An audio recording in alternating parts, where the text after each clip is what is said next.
चीन के एक छोटे से गांव में बूढ़ी औरत रहती थी। वो रोजाना चश्मे से पानी भरने जाया करती। उसके पास दो मिटके थे जो एक डुंडी के दोनों सरों पर लटके रहते। बूढ़ी औरत वो डुंडी अपने कुंधों पर रखकर पानी लाती।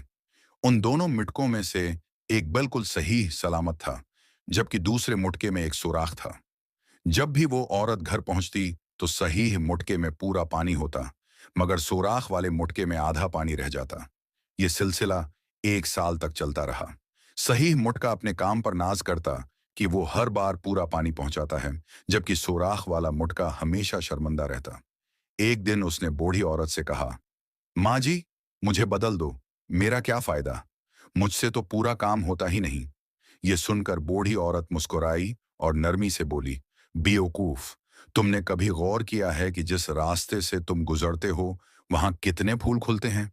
मैंने तुम्हारे रास्ते पर बीज बो दिए थे ताकि जो पानी तुमसे गड़ता है वो इन बीजों को जिंदगी दे। आज वो सारे फूल खुल उठे हैं और मेरा रास्ता खूबसूरत हो गया है।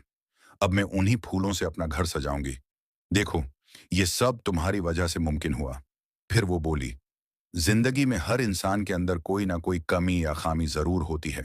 उसल कमाल ये है कि उस खामी को खूबी में बदल दिया जाए। तुम्हारा ऐब ही तुम्हारी सबसे बड़ी खूबी है। डेनी